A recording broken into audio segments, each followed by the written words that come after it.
Walaupun bagus pakaiannya, seperti maaf orang-orang non-muslim misalnya pada saat mereka pergi acara, akhirnya perempuannya semua terbuka auratnya. Itu tetap walaupun pakaiannya mahal, bermerek, bagus dalam pandangan Islam buruk. Tetap dosa, kena tersingkap aurat misalnya. Artinya yang sesuai dengan Islam. Dan tentu lokasinya mungkin dekat dengan masjid, komunitas muslim ada di situ gitu ya. Ya syukur-syukur kalau di situ juga ada kegiatan agama kayak misalnya pengajian-pengajian ya. Itu sangat baik ya. Maka itu penting sekali untuk dipilih secara lokasi.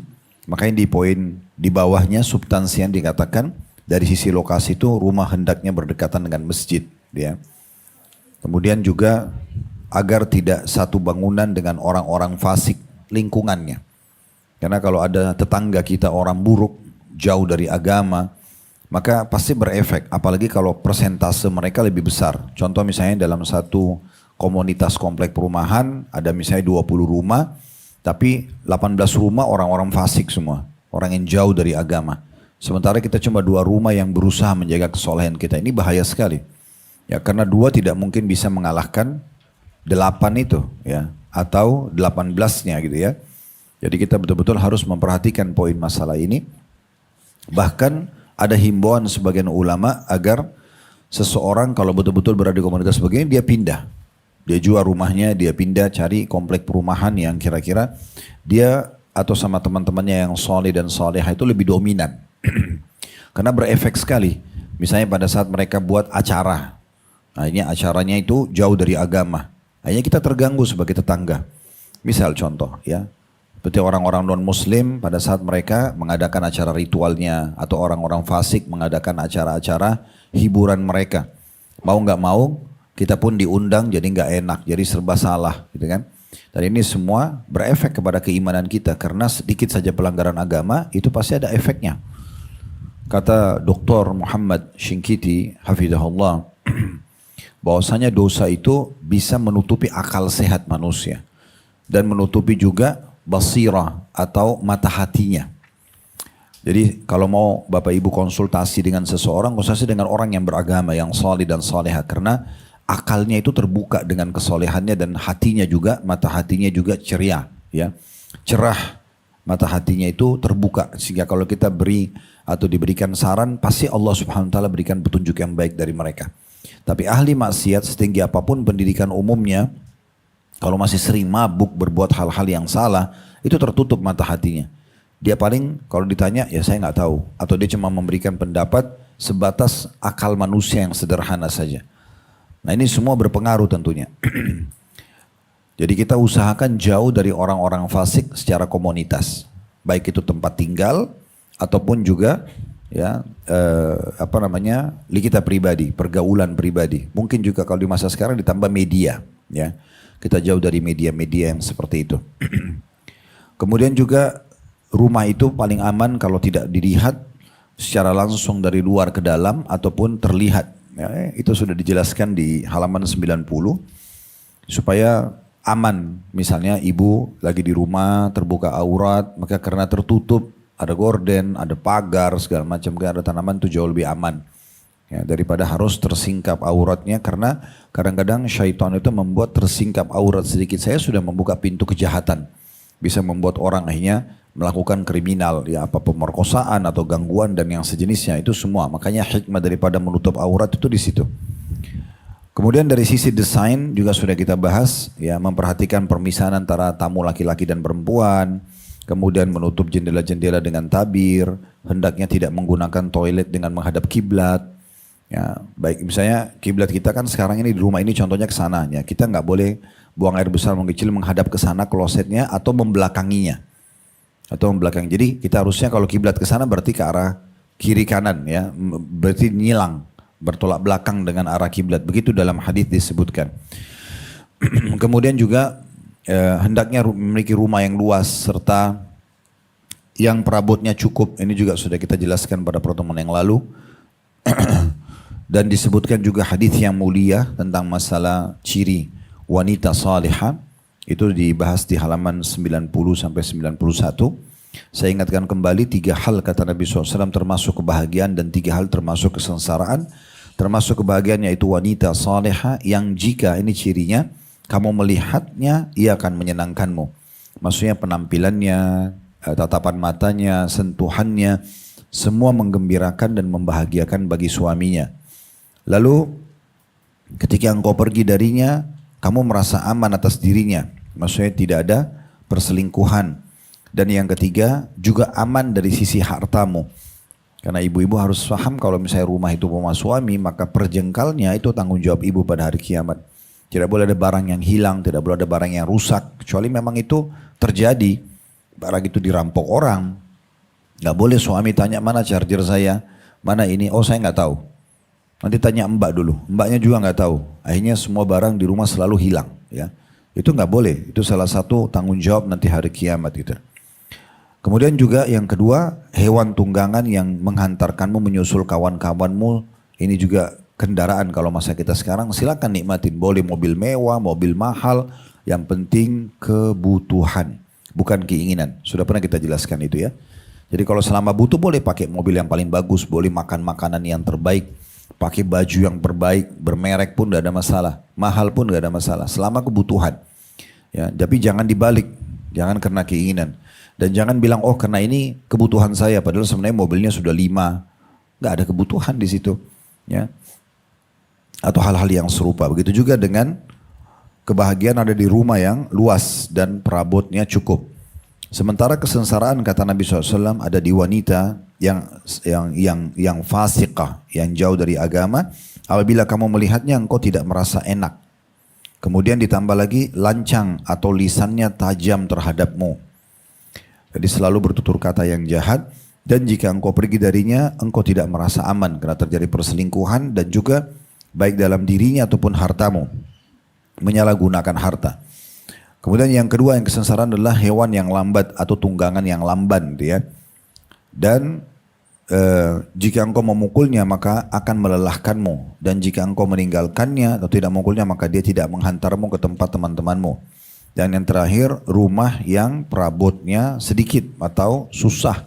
Ya, padahal sebenarnya dia punya kemampuan ya. Kita sudah berikan batasan waktu itu. Selama Anda punya kemampuan silakan dinikmati. Boleh rumahnya besar, perabotnya bagus. Supaya kita selalu tercukupi. Tapi ingat sebatas kebutuhan. Jangan berlebih-lebihan juga. Kemudian yang terakhir disinggung di situ adalah memperhatikan kesehatan. Ya, ventilasi udara, masuknya cahaya. Mungkin diikuti dengan juga berolahraga ya dan segala macam ini termasuk hal-hal mendasar mungkin dan kami tambahkan juga penampilan-penampilan di rumah ya. Jadi kalau di rumah memang bukan biasa ada orang bilang ini kan pakaian rumah ya udah dia pakai baju biasa aja penampilannya biasa depan suami atau depan istri harusnya jangan. Justru kita harus berpenampilan yang menarik ya. Apa kira-kira pakaian yang menarik di luar sana? Gak ada masalah kita pakai di rumah gitu kan. Sehingga membuat pasangan kita merasa nyaman. Itu termasuk dalam masalah desain. Walaupun yang dibahas adalah rumah tapi masuk dalamnya ini. Karena rumah yang rapi, penampilan juga yang rapi dan bersih itu menunjukkan hal yang positif. Karena satu hal yang ada atau memiliki sinkronisasi. Ya, jadi nggak cocok kalau misalnya rumahnya rapi banget, bersih, kemudian dia sendiri berantakan. Atau dia rapi, rumahnya berantakan. Nah, seperti itu kurang lebih.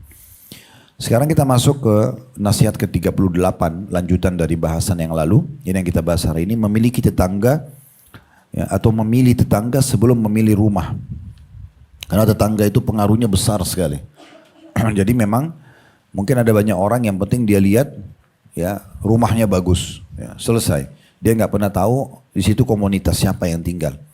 Mungkin di situ komunitas mafia-mafia, orang-orang yang nggak benar gitu ya. Lalu untuk apa kita tinggal bersama mereka?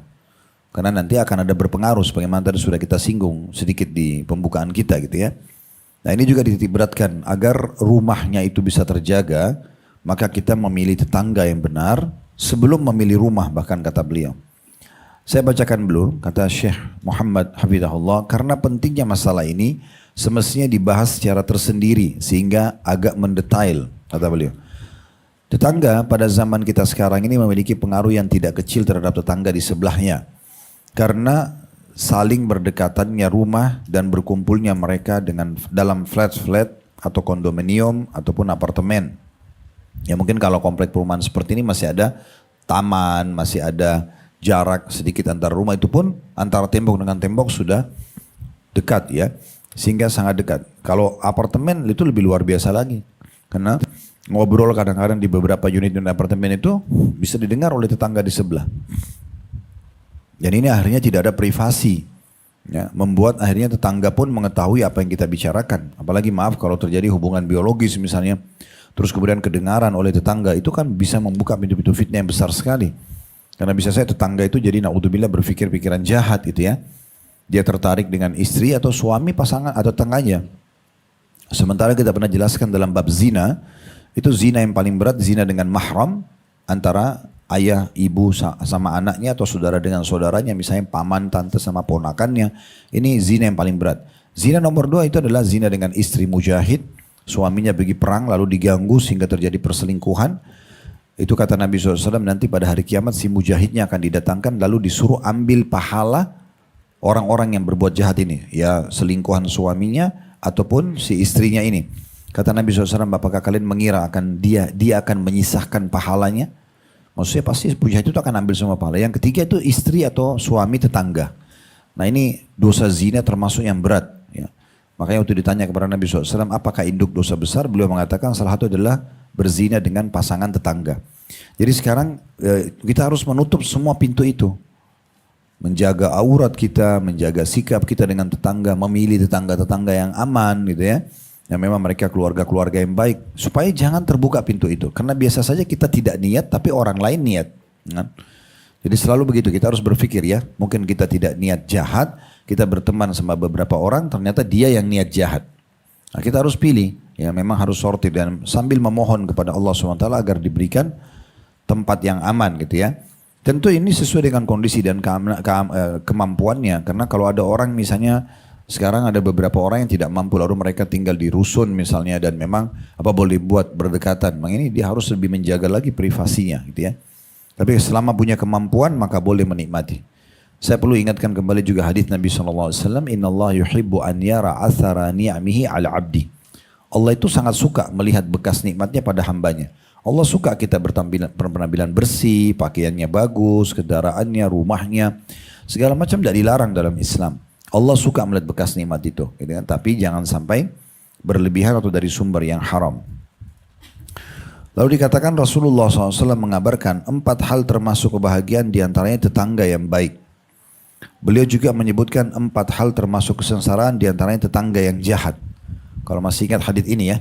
Karena kata Nabi SAW, kebahagiaan di 4. Kalau tadi riwayat sebelumnya, di poin sebelumnya disebutkan 3. Saya waktu kita bahas di kesempatan yang lalu, di poin nomor 37, saya sudah sebutkan ada riwayat yang lain, kebahagiaan di 4. Istri yang salihah, rumah yang luas, kemudian kendaraan yang nyaman, dan tetangga yang baik.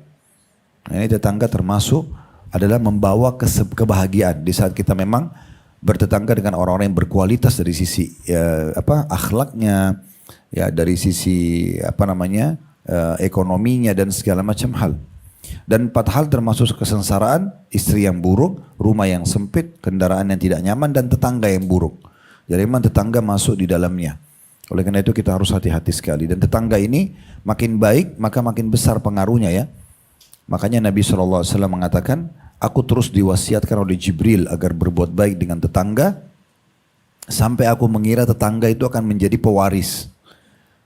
Ya, jadi mereka itu saking punya hak yang tinggi. Sekarang kalau misalnya naudzubillah kita punya tetangga yang tidak baik, sementara dalam Islam ada hak tetangga. Kita kan harus berbuat baik sama tetangga. Mau nggak mau harus interaksi. Ini kan berbahaya sekali.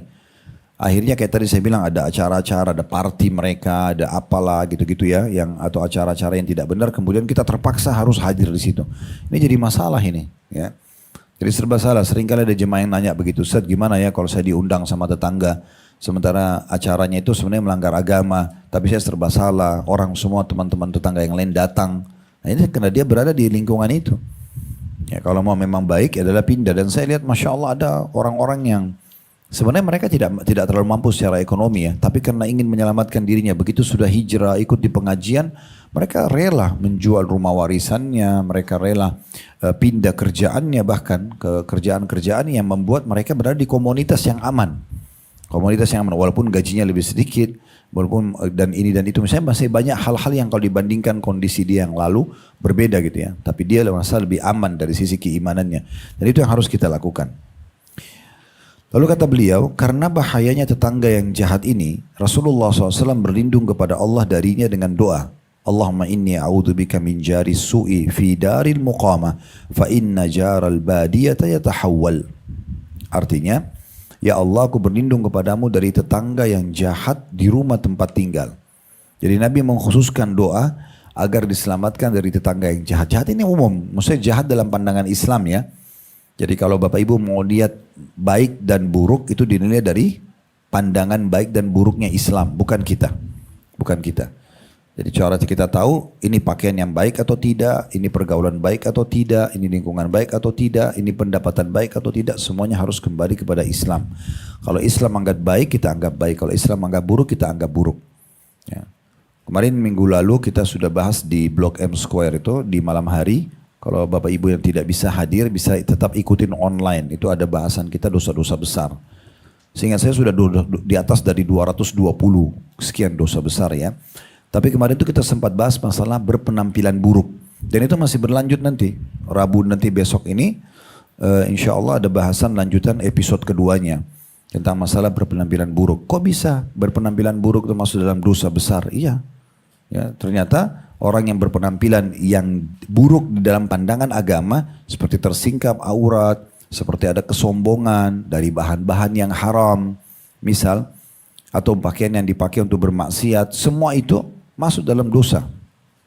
Walaupun bagus pakaiannya, seperti maaf orang-orang non-muslim misalnya pada saat mereka pergi acara, akhirnya perempuannya semua terbuka auratnya. Itu tetap walaupun pakaiannya mahal, bermerek, bagus dalam pandangan Islam buruk. Tetap dosa, kena tersingkap aurat misalnya. Nah begitu juga dengan baju-baju yang dilarang dalam Islam ya.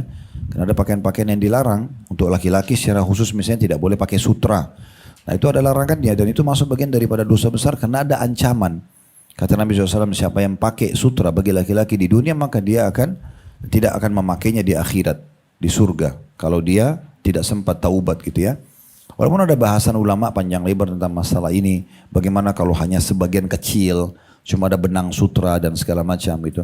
Itu ada pendapat sedikit, pendapat ulama mengatakan memulihkan. Tapi umumnya laki-laki lebih aman meninggalkan. Karena sering kali kalau kita tanya sebuah hukum, maka jawaban para ulama, apakah anda mau fatwa atau anda mau takwa? Kalau fatwa, ya ini masih dicarikan jalan, mungkin ada celah bolehnya maka silakan. Ada sebagian ulama yang membolehkan misalnya. Tapi kalau mau bicara takwa, ketakwaan kita kepada Allah, kedudukan pada Allah, maka sebaiknya kita tinggalkan. Contohnya, atau menggunakan emas bagi laki-laki, itu juga tidak boleh. Kalau ibu-ibu boleh, sutra, emas, enggak ada masalah. Perempuan dibolehkan semua, tapi masalah terbuka auratnya saja. Dan banyak hal-hal yang lain yang memang perlu dititik beratkan. Baik, kita kembali kepada masalah bahasan tetangga ini. Rasulullah SAW sampai berlindung kepada Allah, di tempat tinggal beliau ada tetangga yang buruk, ya, supaya tidak ada di komunitas buruk. Ya, kalaupun ada tetangga-tetangga yang tidak benar, maka semoga saja pindah, ya, tidak bersama-sama dengan kita. Doanya artinya, ya Allah, aku berlindung kepadamu dari tetangga yang jahat di rumah tempat tinggal, karena tetangga badui, ya. Nomaden di situ terjemahnya atau hidup berpindah-pindah termasuk dalamnya ya kontrak beberapa waktu itu akan pindah. Maksudnya kalau bisa kita dapat tetangga yang pemilik bukan kontrakan itu lebih bagus. Nabi SAW sebutkan dalam doanya itu. Karena orang yang kontrak dia baik nih. Tapi begitu habis kontrakannya dia pindah kota, dia pindah negeri. Kemudian datang tetangga baru bisa saja buruk. Nah seperti itulah ya. Dan kalau Allah Subhanahu wa taala mudahkan kita punya rezeki misalnya. Kemudian ada tetangga mau jual rumahnya bisa kita beli. Misal apalagi kalau kita khawatir dia akan dijual kepada orang yang buruk. Lalu kemudian nanti mungkin kita bisa lepas setelah itu kepada teman-teman kita yang satu komunitas lah, satu pengajian misalnya kalau masa sekarang. Supaya tidak terbentuk komunitas yang campur-campur yang membuat mengganggu kita nantinya. Ya, itu sudah kita jelaskan tadi, di antara gangguan adalah undangan-undangannya, sikap-sikapnya, ya, dan segala macam itu. Itu ada footnote nomor 77 di bawah, diriwayatkan oleh Al-Hakim dan disebutkan oleh Albani dalam Sahihul Jami' nomor 1290. Rasulullah SAW juga memerintahkan umat Islam untuk berlindung pula darinya, maksudnya dari tetangga buruk, dengan mengatakan ta'awwadu billahi min jari su'i fi daril muqam. fa inna jaral badi yatahawwalu anka. Berlindunglah kalian kepada Allah dari tetangga yang jahat di rumah tempat tinggal kalian, karena tetangga yang nomaden atau badui, orang badui itu kan suka pindah-pindah tenda dari tenda ke tenda gitu ya. Jadi satu tempat ke tempat, badui itu tidak mau tinggal di satu tempat, atau orang-orang yang sekarang ngontrak gitu ya. Tadi sudah kita jelaskan masalah itu. Saya ingat dulu waktu kami umroh plus Aqsa terus mampir di Jordan, selama perjalanan dari kota Amman ke Petra, salah satu kota yang kita datangin yang 7 keajaiban dunia itu, perjalanan kurang lebih 4 jam naik bus. Selama perjalanan sambil dijelaskan oleh tour leadernya orang sana, ini wilayah namanya ini, luasnya begini dan segala macam informasi. Maka ada padang pasir yang luas sekali kita lewatin. Ada tenda-tenda orang Badui di padang pasir itu. Saya tanya orang tour leadernya, karena dia orang Jordan asli, ini orang-orang Badui ini, kenapa pemerintah Jordan gak buatin mereka komunitas? Kayak misalnya bangunin komplek perubahan, buatin sekolah, buatin rumah sakit, buat mereka tinggal. Jawabannya dia sederhana. Dia bilang sudah pernah pemerintah Jordan buat, tapi mereka gak mau. Jadi orang Badui ini memang suka pindah-pindah. Mereka gak mau diatur. Mereka rasa padang pasir itu semua bisa ditinggalin. Jadi mereka pasang tenda, gak mau pakai rumah baku. Di sini misalnya seminggu, nanti pindah ke sana seminggu, nanti pindah di sana sebulan. Jadi seperti itulah. Jadi seluruh wilayah padang pasir yang luas ini itu dipakai oleh mereka. Nah itu yang Nabi sampaikan di sini. Karena tetangga-tetangga yang Badui itu pindah-pindah. Atau kita di kota ini mungkin tetangga yang ngontrak gitu ya. Tadi sudah kita jelaskan. Karena kita kalau temukan tetangga yang ngontrak sekarang baik, mungkin ke depannya jadi tidak baik gitu ya.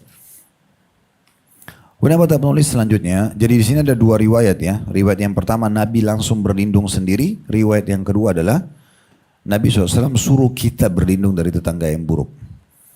Dalam buku kecil ini kata penulis, tentu tak memadahi untuk menjelaskan secara rinci tentang pengaruh tetangga jahat terhadap suami istri dan anak-anak. Berbagai gangguan menyakitkan darinya, serta kesusahan hidup bersebelahan dengannya. Nah, kalau tetangga yang buruk itu putar musik besar-besar misalnya, dia punya tadi acara-acara party, dia teman-teman buruknya datang, mabuk-mabukan di rumah atau apalah itu. Banyak sekali hal-hal yang tidak nyaman gitu ya.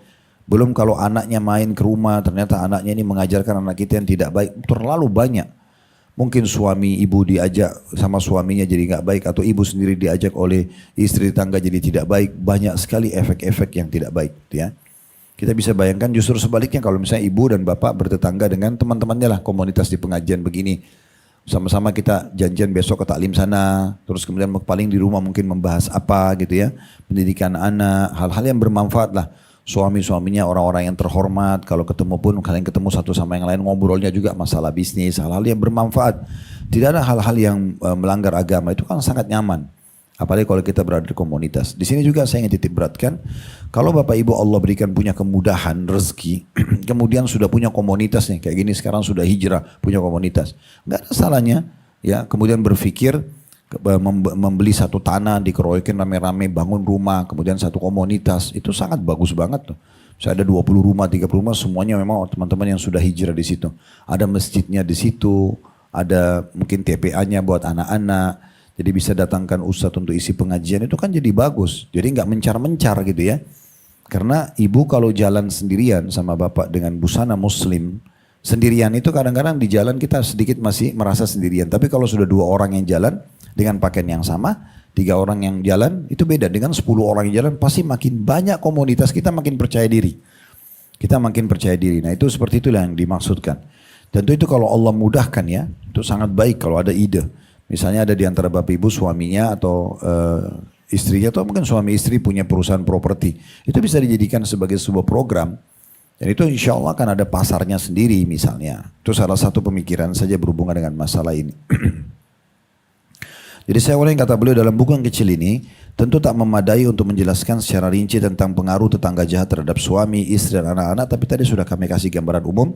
Berbagai gangguan menyakitkan darinya, serta kesusahan hidup bersebelahan dengannya. Akan tetapi dengan mempraktekkan hadis-hadis yang telah lalu, maksudnya berdoa kepada Allah agar diselamatkan dari tetangga yang buruk, ya, sudah cukup bagi orang yang mau mengambil pelajaran, maksudnya orang yang berakal.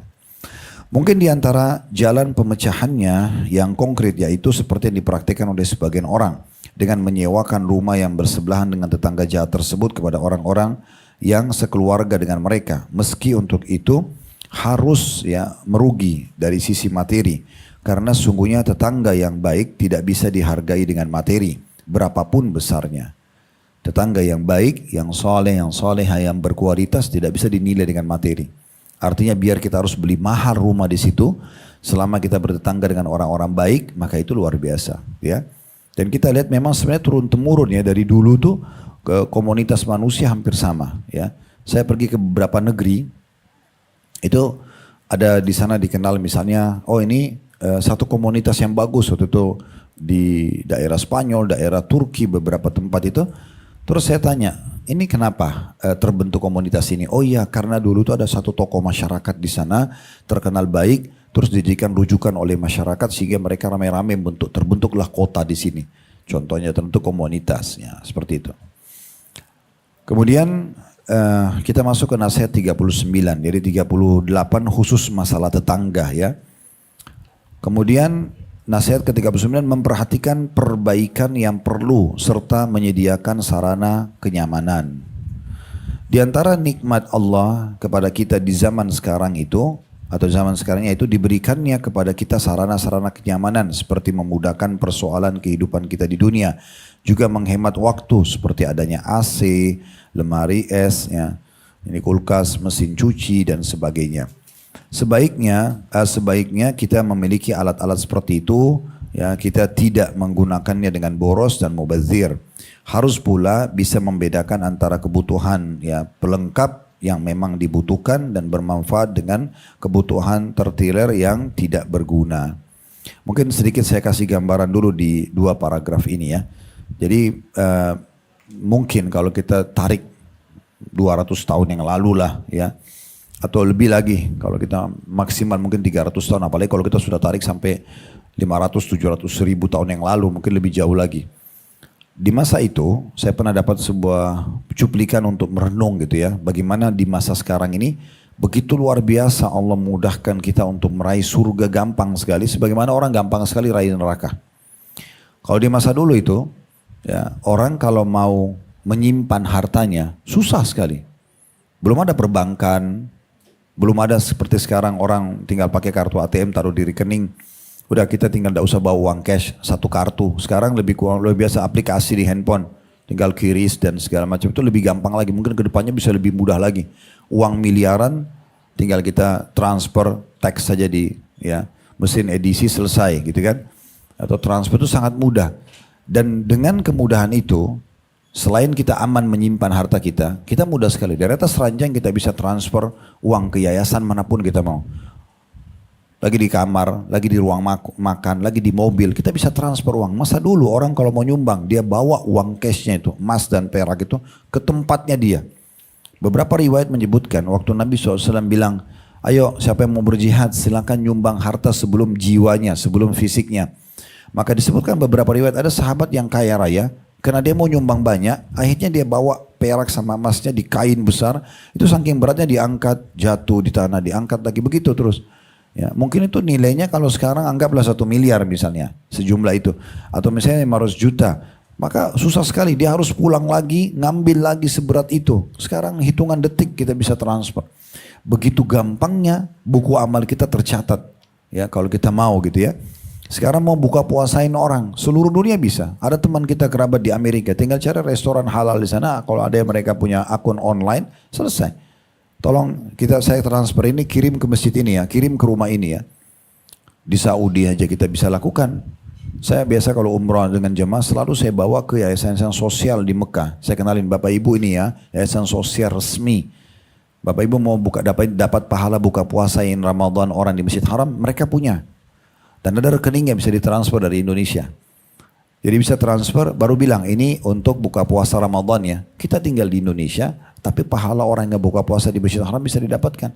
Karena kalau kamu masuk Masjid Haram secara langsung kita bawa itu nggak bisa. Harus resmi yang bisa bawa makanan ke dalam gitu ya. Makanya mereka punya sufro plastik-plastik itu yang plastik yang ditebar, ditaruhin makanan-makanan untuk buka puasa orang misalnya. Itu contohnya, jadi termudahkan sekali. Dulu orang-orang itu cemburu melihat Kisra. Kisra itu rajanya Persia. Karena mereka buat dari bulu burung unta, itu kipas-kipas yang istimewa hanya dipakai oleh Kisra. Raja nomor satunya dunia pada saat itu ya, untuk ngipas dia. Sama sekarang AC tinggal pakai remote, selesai. Masuk di rumah-rumah kecil. Artinya kalau kita mau nyaman sholat malam, kita mau nyaman di rumah, mau pengajian begini, nyaman sekali gitu kan. Kita sekarang haji di tenda-tenda pun semuanya AC. Dan sekarang program terbaru kerajaan Saudi, mereka sudah akan ubah tenda-tenda itu ke hotel-hotel. Dan itu sangat bagus. Sehingga di Mina nggak lagi orang di tenda. Sudah mulai ada beberapa building di sana yang sudah dipakai ya. Udah mulai berkembang ke sana. Itu kalau dikembangin semua hotel-hotel bintang 5 pun pindah ke Mina, selesai nggak ada antrian haji. Sebenarnya kan karena itu masalahnya. Nah ini kalau sudah terfikir dan terrealisasi itu bagus sekali gitu kan. Semoga saja Allah mudahkan. Ya kita bisa punya andil dengan kita berdoa misalnya. Itu termudahkan sekali. Saya pernah haji tahun 91, 92. Waktu itu saya masih mahasiswa. Saya pernah haji, saya sepakat sama sepupu saya, kita haji sendiri, jalan kaki aja. Saya mau coba gitu. Saya dari Madinah ke Mekah kami pakai bus waktu itu, ada Sabco. Tiba di lokasi Mekah, kami cuma bayar mobil, pergi ke lokasi Mina tanggal 8 hari Tarwiyah. Saya sama sepupu saya, karena masih bujang jalan waktu itu, kita jalan. Dari Mina, tanggal 8 kita nginap. Nginapnya pun saya sama sepupu itu di bawah pohon. Nggak ada tendanya. Kemudian jalan besoknya ke Arafah, jalan kaki, Muzdalifah, Mina, pokoknya keliling haji, pengalaman luar biasa. Karena di musim haji kan banyak kontainer-kontainer, gitu kan. Mereka itu kontainer jualan, ada yang jualan, ada yang sudah langsung diborong memang oleh individu ataupun perusahaan untuk membagi-bagikan makanan dan minuman. Ya, biasanya kalau haji, saya ajak jemaah haji saya, ini Bapak Ibu silakan siapin uang, bawa cash, kita mampir ke restoran-restoran kecil ataupun toko-toko minuman, beli, bagi-bagiin jemaah haji. Karena kita tidak tahu kapan lagi kita bisa berikan makan dan minum jemaah haji itu. Mungkin ketemu sekali seumur hidup, dari Afrika, dari Eropa, dari mana-mana. Maka alhamdulillah jemaah itu sangat puas dengan bisa berbagi seperti itu ya. Tapi itu saya pernah lihat, saya pernah coba sendiri. Waktu itu saya di bawah tenda, tidak ada tenda, di Arafah lagi panas-panasnya, cuma di bawah sebuah pohon gitu ya. Terus saya tiba-tiba berpikir, ini mungkin begini kali hajinya orang masa dulu ya. Susahnya mereka nggak ada AC, panas, ya, jalan orang pakai unta, pakai kuda, debu, wah luar biasa. Sekarang hajinya luar biasa. Ya. Ini dengan ada visa furoda, daftar sekarang berangkat tahun ini juga, nggak pakai antri. Ambil VIP, hotel bintang 5, busnya VIP, bisa sewa mobil privat GMC, waduh, udah luar biasa deh. Pokoknya ibadah kita tuh kayak sangat dimudahkan oleh Allah SWT di masa sekarang. Transport tadi mudah, ya sedekahnya haji mudah, pesawat ya. Zaman dulu itu kalau lihat di tahun 60-an mungkin mundurlah sedikit ya. Tahun 50, tahun 40 mungkin orang masih pakai kapal laut gitu ya. Saya dengar dulu dari orang-orang tua kami di Sulawesi Selatan itu kalau sudah mereka pergi haji itu sudah pamitan, udah pikir nggak kembali lagi. Perginya sebulan, pulangnya sebulan. Itu jalan pulang pergi ya. Sementara di sana tinggal lagi di Saudi sebulan. Jadi 3 bulan itu baru pulang haji biasanya. Perjalanan di laut mereka nggak tahu karena ada yang tenggelam kapalnya. Sekarang orang jalan 9 jam direct. Luar biasa mudahnya gitu ya. Dan sekian banyak hal lah. Sama dengan juga dibahas di dalam cuplikan yang pernah saya lihat itu. Zaman dulu itu raja-raja itu dibuatin kendi dari tanah liat untuk mendinginkan air. Itu sampai orang-orang miskin itu kalau waktu masyarakat biasa kayak nggak mungkin bisa dapat kena tanah-tanah liat pilihan gitu ya. Sehingga ditaruh air jadi dingin. Sekarang kita dispenser, kulkas, luar biasa lah. Dan sekian banyak mungkin ini Bapak Ibu bisa tarik ke banyak hal. Sama dengan kita menjaga kebersihan pakaian kita. Mesin cuci sudah sangat mudah. Sekarang laundry di mana-mana gitu ya. Zaman dulu orang harus kucek. Susah gitu ya. Beberapa daerah kita itu masih ada. Saya kadang-kadang kalau pedalaman tuh masih ada yang cuci-cuci di sungai. Sungai itu orang pakai mandi, orang pakai buang air besar, dia cuci baju di situ. Aduh luar biasa deh. Tapi sekarang Allah mudahkan dengan segala macam hal. Kita bisa bersih, kita bisa rapi. Akhirnya ibadah kita juga lebih tenang. Pokoknya banyak hal lah ya. Di masa sekarang yang harus kita betul-betul syukuri semua ini sebagai nikmat dari Allah. Sebagaimana juga orang kalau mau gunakan maksiat gampang sekali. Ya, hitungan detik dia bisa transfer uang untuk judi misalnya. ngundi nasibnya jadi dosa besar, bisa transaksi ribawi, bisa pelacuran, segala macam hal ya. Semua itu juga bisa. Jadi di masa sekarang ini bagaimana kita betul-betul memperhatikan saja fasilitas ini, kita syukur dan kita gunakan untuk ketaatan. Lalu kata beliau, di antara bentuk perhatian kepada rumah yaitu dengan memperbaiki perabot dan perawatan yang telah rusak, ya, sebagai amanah dari Allah maksudnya ya. Sebagian orang meremehkannya, lalu istri mereka mengeluh karena banyaknya serangga sampai menumpuk sehingga menimbulkan bau yang tak sedap di sana sini. Banyak perabot yang pecah dan barang-barang yang berserakan. Ya, ini maksudnya beliau ingin memberatkan itu bukan bagian dari Islam. Bagian dari Islam itu justru kebersihan, kerapian gitu ya. Jadi tolong diperhatikan bukan cuma jasad kita tapi lingkungan kita. Kendaraannya harus selalu bersih, ya, kemudian juga rumahnya harus selalu bersih, nyaman, keseluruhnya jadi merata, bukan hanya di sebagian saja. Karena ada orang memang perhatian terhadap tubuhnya iya, tapi kalau kita masuk rumahnya berantakan sekali, kita ke kendaraannya kotor dan segala macam hal. Padahal sebenarnya itu bagian daripada Islam. Masuk dalam umumnya sabda Nabi SAW, Inna Allah jamilun yuhibbul jamal. Allah indah, bersih, wangi dan menyukai semua itu. Makna jamil itu masuk semua itu ya. Semua hal-hal yang nyaman dilihat, nyaman dicium baunya itu semua masuk dalam istilah jamil dalam bahasa Arab. Allah itu jamil dan menyukai yang jamil, semua yang indah dan rapi. Makanya Allah gambarkan surga itu indah. Istananya bagus, bidadarinya cantik-cantik, bidadaranya tampan-tampan, sampai digambarkan seperti mutiara yang bertebaran, yakut dan segala macam lah ya. Itu digambarkan bagaimana istanahnya, kebun-kebunnya dalam surah Rahman, surah Al-Waqiah digambarkan. Allah gambarkan semua itu. Dan kita pun secara alami suka dengan yang bersih, yang rapi. Kenapa ada orang pergi dari rumahnya, pengen nginap di hotel? Padahal sama-sama pindah tidur. Karena dia beli suasananya gitu kan. Kenapa kita nggak jadikan rumah kita seperti hotel dalam sisi penataannya rapi? Sebenarnya kalau mau saja, bukan harus sama bentuknya ya.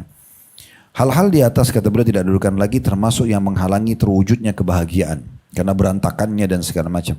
Menyebabkan persoalan rumah tangga dan kesehatan. Orang yang sehat akalnya tentu akan menyelesaikan persoalan-persoalan tersebut. Tidak membiarkan berlarut-larut. Satu poin yang kami titik beratkan. Kalau Bapak Ibu berada di satu angka dari 1 sampai 10. Coba bahas semua substansial kita ya. Kebersihan, kerapian, keteladanan, ya, keterampilan, semua itu ya. Antara ibu sama suami, antara bapak sama istrinya. Taruh angka 1 sampai angka 10. Contoh kita bicara kebersihan. Suami ibu, angka kebersihan diri dia angka 8. Ibu di angka 6. Ibu jangan malu untuk upgrade. Jangan bilang sudah saya begini, terima saja. Enggak. Itu akhirnya akan kacau, tidak bisa ketemu terus. Harusnya kita siap upgrade diri kita ke angka 8. Kita ikutin dia gitu ya. Sama kita balik. Kalau suaminya angka kebersihannya 6, istrinya 8. Suaminya harus bisa mengupgrade dirinya ke angka 8. Kalau selama ini kita cuma sikat gigi istri kita atau suami kita sikat gigi sama mouthwash. Kenapa kita nggak pakai mouthwash juga? Misalnya, apa susahnya gitu ya? Gak ada sesuatu yang menghalangi kita untuk upgrade. Kecuali cuma karena ego saja. Kan itu. Kebersihan, kerapian juga begitu, keterampilan juga begitu ya. Coba selalu hidupkan suasana rumah itu dengan hal-hal yang baru. Yang baru itu maksudnya yang positif ya. Misalnya ibu belum bisa masak, ibu coba ikut ke satu kursus keterampilan tertentu yang mungkin membuat suaminya satu waktu selama ini taunya orang lain yang masak. Tapi satu waktu dia sendiri yang tampil, ini loh di hari libur saya ingin buat masakan, buat surprise misalnya buat dia. Atau apalah, walaupun tidak harus setiap hari, tapi ada hal-hal yang baru kayak memperbaharui suasana di rumah itu. Nah sama dengan suami juga hal begitu ya. Bagaimana mungkin dia buat suasana mengajak istrinya atau keluarganya rekreasi satu tempat, mengubah suasana itu normal-normal semuanya. Itu bagian daripada agama. Bagian daripada agama. Sekarang kita masuk nasihat penutup dalam buku kita ini ya. Nasihat ke-40. Dan dengan ini alhamdulillah buku kita sudah selesai. Nanti mungkin ke depannya kalau Ibu Ayu mau melanjutkan kajian, nanti kita akan insya Allah pilih buku kajian yang lain ya. Untuk dibedah lagi. Karena 40 nasihat ini sudah selesai. Memperhatikan poin nasihat nomor 40 ini, memperhatikan kesehatan anggota keluarga dan pengobatannya. Nah ini juga termasuk poin penting. Karena memang sebersih apapun kita menjaga diri kita, ada sistem yang Allah buat, nah, atau disilakan dengan sunnatullah, Itu pasti ada sehat, ada sakit, ada muda, ada tua, itu pasangan-pasangan ya. Tapi orang yang bersih, orang yang rapi, orang yang selalu menjaga ini otomatis dia secara waktu itu pasti lebih lama dia baru sakit ya. Dibandingkan orang yang berantakan nggak mau tahu makanan berserakan bekas segala macam, apalagi makanan yang expire hanya mudah sakitnya, gitu kan? Nah, ini termasuk poin karena menjaga kesehatan diri kita dan keluarga bagian daripada kewajiban agama. Itu bukan pilihan ya. Jadi ibu dan bapak tidak boleh sengaja mengkonsumsi sesuatu yang menyebabkan sakit. Allah mengatakan wala tuhliku anfusakum, jangan kalian binasakan kalian ya. Nggak boleh kita sengaja itu. Kalau kita sudah tahu ini expire atau kita tahu ini berbahaya, jangan gitu ya. Jangan sampai kita menyentuhnya. Nah sama kalau kita sakit, udahlah saya nggak usah berobat, saya sabar aja. Nggak bisa, memang harus berobat. Karena kata Nabi SAW, Allah tidak turunkan penyakit kecuali Allah turunkan obat bersamanya. Maka berobatlah wahai hamba-hamba Allah. Ikhtiar, cari dokter yang terbaik, minum obat yang terbaik, vitamin yang terbaik, silahkan. Itu bagian, kalau ibu dan bapak niatkan itu bagian karena ingin merawat tubuh kita, maka itu bagian daripada hal yang disyariatkan dan sunnah, berpahala. Ya. Hal-hal mubah seperti olahraga, seperti tidur, mandi, makan, minum, ini kan mubah, hukum dasar fikihnya ya. Mubah itu dikerjakan tidak berpahala, ditinggalkan tidak berdosa. Tapi dia bisa meningkat dari mubah ke sunnah. Sunnah definisinya dikerjakan berpahala, ditinggalkan tidak berdosa. Kapan kalau bapak ibu niatkan untuk badan, makan dan minum bukan hanya karena hilangkan lapar dan haus, karena ingin memberikan hak jasad. Mandi juga begitu, karena ingin memberikan hak jasad. Sama, tidur, olahraga. Kalau dialihkan niat ke situ saja, maka dia akan berubah jadi sunnah, jadi ibadah. Ini kadang-kadang kami kalau hari Senin kayak semalam kita ada live di lapangan basket dengan teman-teman kantor, saya juga ikut di situ. Akhirnya saya sampaikan di live itu, kalau bagian olahraga itu bagian daripada hal yang harus diperhatikan dan bisa berubah jadi mubah menjadi sunnah. Kapan kita niatkan memberikan hak jasad? Karena Nabi SAW mengatakan wa inna li jasadika alaika haqqan. Karena jasadmu juga punya hak. Tapi ada batasan, jangan sampai ada pelanggaran agama. Ya, terbuka aurat misalnya atau hal-hal yang lainnya dalam masalah menjaga kesehatan ini. Dikatakan oleh penulis, bila salah seorang dari anggota keluarga Rasulullah SAW sakit, beliau memberikan, di sini terjemahan jampi-jampi ya. Sebenarnya lebih tepatnya itu adalah bacaan-bacaan ya, zikir, wirid ya. Bacaan-bacaan ruqyah dengan membaca surah-surah muawwidzat. Muawwidzat itu maksudnya yang melindungi, memberikan perlindungan seperti Al-Ikhlas, Al-Falaq dan An-Nas ya. Karena Al-Ikhlas itu mentauhidkan Allah dan orang kalau baca sekali, Bapak Ibu baca sekali, pahalanya sama dengan pahalanya sama dengan sepertiga Al-Qur'an. Ya.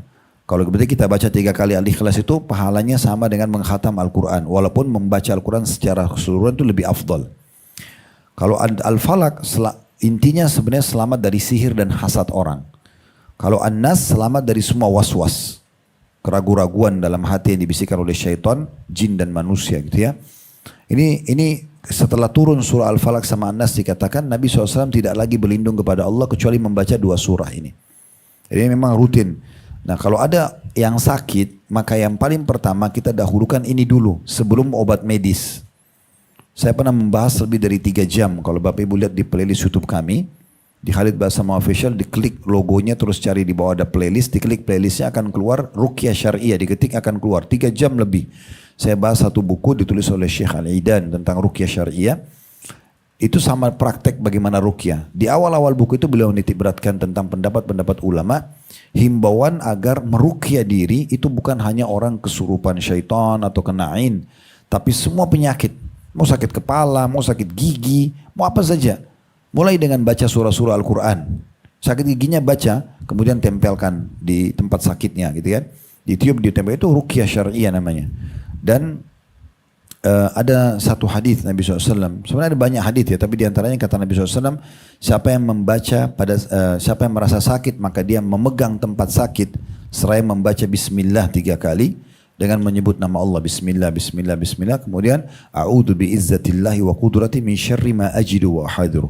Aku berlindung kepada Allah dengan seluruh daya kemampuan Allah ya, atau kemampuannya, kemahakuasaannya Allah. A'udzu biizzatillahi, aku berlindung kepada Allah dengan kemahamuliaannya, wa bi qudrati, Ya, a'udzu bi'izzatillahi wa qudratihi, dan kemahamampuannya, maha kuasanya Allah, min syarri ma ajidu wa uhadiru, dari semua keburukan yang aku rasakan, ya, yang aku hati-hati dan aku rasakan. Itu dibaca 7 kali sambil memegang tempat sakit.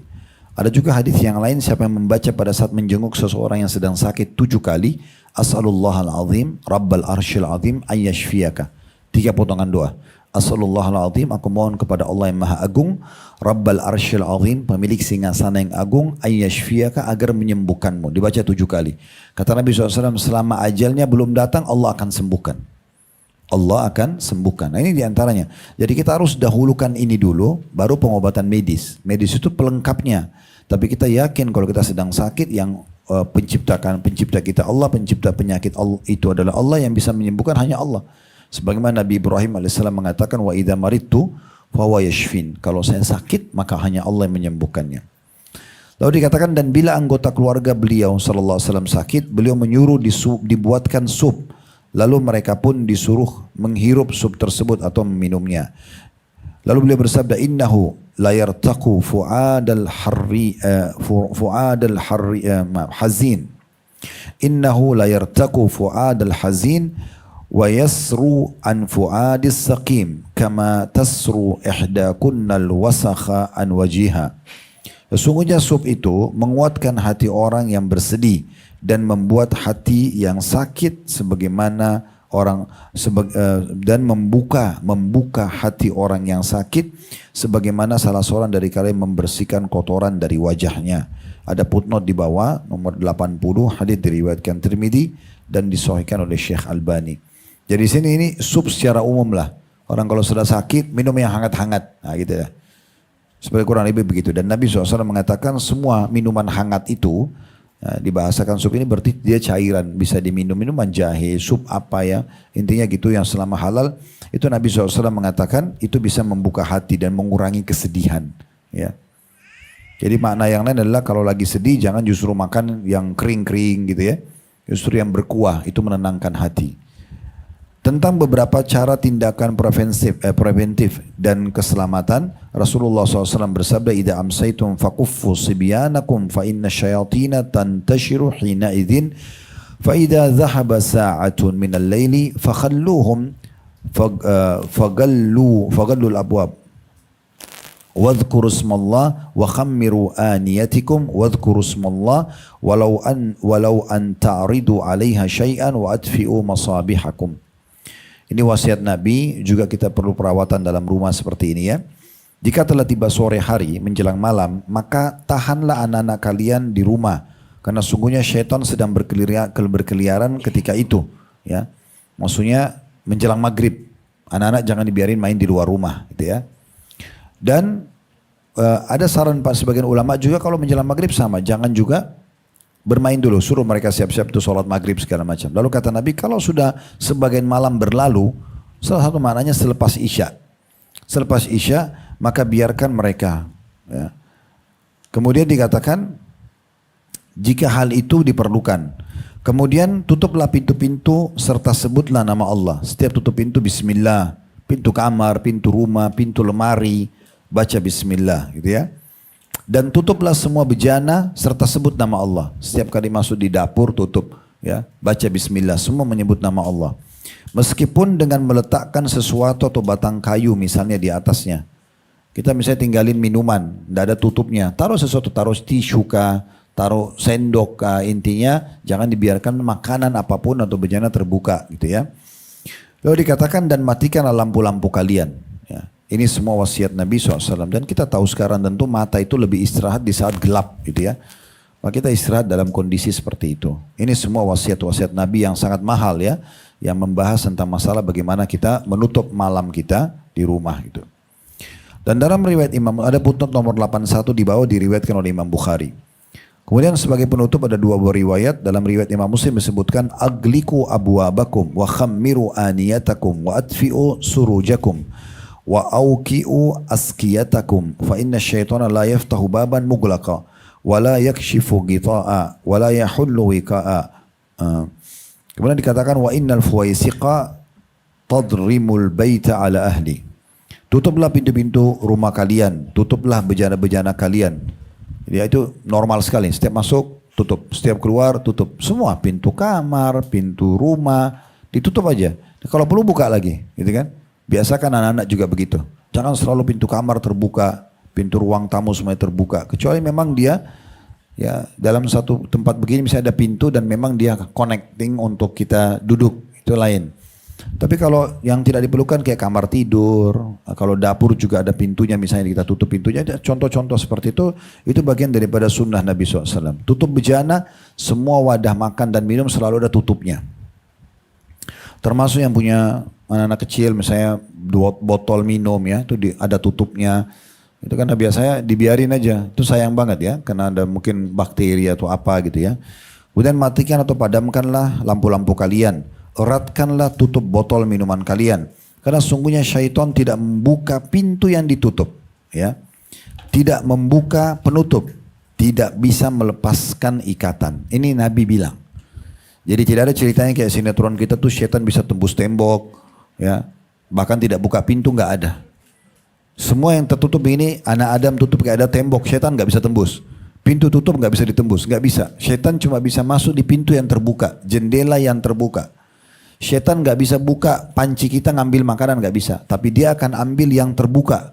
Ya, seperti itulah. Makanya Nabi SAW juga bilang, kalau kalian sedang makan dan jatuh, makanan tersebut selama bukan cairan yang susah diambil, masih kering, ambil dan bersihkan dan jangan biarkan sedikit pun buat syaitan. Itu dilarang oleh Nabi SAW. Jangan biarkan sedikit pun buat syaitan gitu ya. Itu termasuk di sini. Jadi syaitan tidak bisa. Dia tidak bisa juga membuka ikatan. Ya kita kalau punya berangkas tutup, lemari, itu tidak bisa dibuka sama dia. Nggak ada ceritanya syaitan itu bisa buka itu ya. Handphone ditutup terus dibuka, itu nggak ada syaitan bisa campur aduk di situ, nggak bisa. Itu berarti campur tangan manusia. Lalu Nabi tutup dengan masalah hewan tikus ini. Dan sungguhnya tikus itu dapat menimbulkan kebakaran di rumah bersama penghuninya. Ya, itu diriwayatkan oleh Imam Bukhari. Diriwayatkan oleh Imam Ahmad dalam musnadnya. Ada seorang sahabat pernah tangkap tikus. Ya, karena dia tidak tahu ini hukumnya seperti apa, dia bawa ke Nabi Muhammad SAW. Lalu dia bilang, ya Rasulullah, hewan ini saya apakan? Ya, pas waktu itu Nabi SAW lagi di sejadah beliau, sejadah bukan seperti sekarang tentunya ya.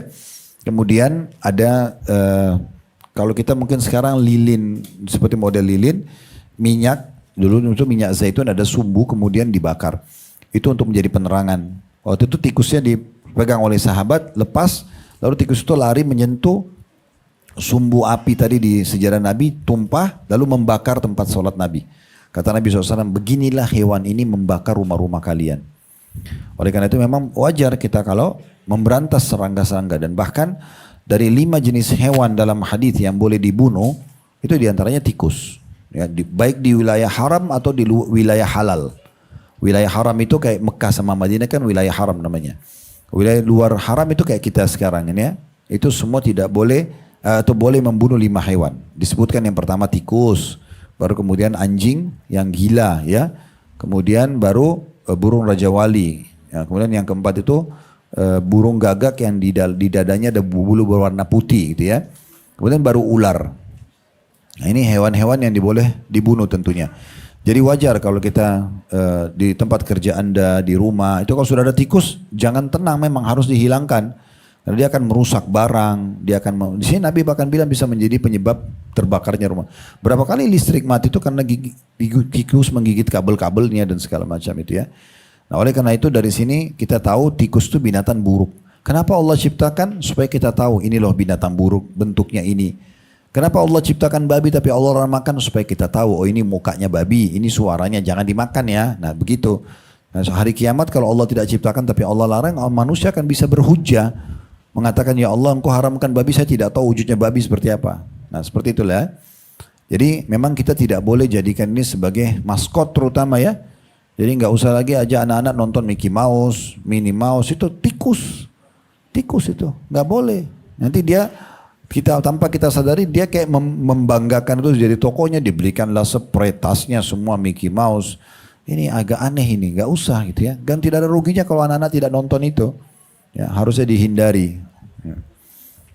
Kemudian hadis terakhir kata Nabi SAW, la tatrukun nara fi buyutikum hina tanamun. Janganlah kalian meninggalkan api di rumah kalian saat kalian sedang tidur. Diriwayatkan oleh Bukhari. Jadi masa dulu orang memang masih pakai api ya. Karena untuk memberikan penerangan sumbu-sumbu gitu ya. Pakai api. Nah itu Nabi SAW larang. Kalau malam matikan aja. Karena kita tidak tahu. Mungkin tikus lewat, serangga lewat, jatuh, membakar rumah ya. Kalau masa sekarang mungkin lampu. Jadi kalau misalnya ada hal-hal yang mendesak. Lampu tidur, ada lampu yang memang harus kita nyalain di ruang tamu, satu penerangan mungkin oke. Jadi jangan mubazir, jangan dibiarin semua lampu menyala gitu ya. Kadang-kadang hanya kena ketakutan-ketakutan yang tidak diperlukan. Ya seakan-akan kalau gelap nanti ada syaitan. Syaitan ada biar terang, gitu kan. Gak ada hubungannya sama gelap. Allahu a'lam. Alhamdulillahilladzi bi ni'mati tatimmus shalihat. Segala puji dan puja kepada Allah SWT yang dengan izinnya semua kebaikan tersempurnakan. Kita sudah menyelesaikan satu bedah buku lagi. Dan Alhamdulillah dengan ini berarti menyempurnakan di playlist kita itu lebih dari 60 kajian kitab. Saya mengajak Bapak Ibu untuk belajar bisa privat dengan saya ya walaupun tidak harus tatap wajah dengan cara kuliah gratis asal mau saja. Beli bukunya, masuk ke playlist YouTube kami ya, kemudian belajari buku demi buku di sana. Setiap hari dibuatin jadwal di rumah sehingga Anda bisa belajar insya Allah. Karena orang belajar itu tidak akan menambah kecuali kebaikan. Allahu a'lam. Baik, sampai sini dulu Bapak Ibu sekalian apa yang kita bahas semoga bermanfaat. Kalau ada benar dari Allah silakan diambil dan diamalkan. Kalau salah dari kami tolong dimaafkan. Subhanakallahumma bihamdika asyhadu an la ilaha illa anta astaghfiruka wa atubu ilaik.